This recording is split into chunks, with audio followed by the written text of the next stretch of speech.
দেখুন, আপনার বাড়িতে যদি এরকম ধরনের একটি পদ্ম ফুল চুলা থাকতো তাহলে আপনার কেমন লাগতো? তাহলে দেখুন এই চুলাটি কিভাবে তৈরি করবেন। আমি খুব সহজ পদ্ধতিতে এই চুলাটি আপনাদের তৈরি করে দেখাচ্ছি। প্রথমে এরকম একটি গোল সার্কেল তৈরি করে নিন। এই সার্কেলের ভিতরে একটি বোতল বসিয়ে এর চারপাশ থেকে উঁচু করে মাটি দিয়ে দিন। তারপর মাটিটাকে হাত দিয়ে সুন্দর করে সমান করে দেব। তারপরে একদিনের জন্য শুকিয়ে নিতে হবে। এরপরে বোতলের পাশ থেকে একটু উঁচু করে মাটি দিয়ে দেব।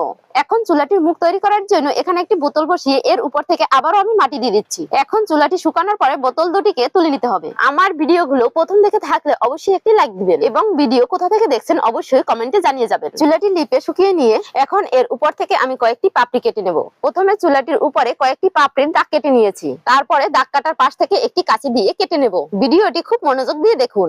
এর একটি অংশ মিস করলে আপনি এটি তৈরি করতে পারবেন না। এখানে আপনি মাটিটাকে যত সুন্দর করে কাটতে পারবেন চুলাটি তত সুন্দর লাগবে। দেখুন চুলাটির পাপড়িগুলো যত কাটা হচ্ছে আর দেখতে তত সুন্দর লাগছে। যারা আমার আগের ভিডিওতে লাইক কমেন্ট শেয়ার দিয়েছেন তাদেরকে অসংখ্য ধন্যবাদ। এবার এটিকে সুন্দর করে লিপে দিতে হবে। আমার ভিডিওটি যদি একটুকু ভালো লেগে থাকে তাহলে একটি শেয়ার দিবেন। বন্ধুরা, তৈরি হয়ে গেল সুন্দর একটি পদ্ম ফুল চুলা। এরকম চুলা যদি একটি আপনার বাড়িতে থাকে তাহলে সবার মন কেড়ে নিবে। তাই চুলাটি আজই তৈরি করুন। চুলাটি কেমন হয়েছে কমেন্ট করে জানাবেন। সবাইকে ধন্যবাদ।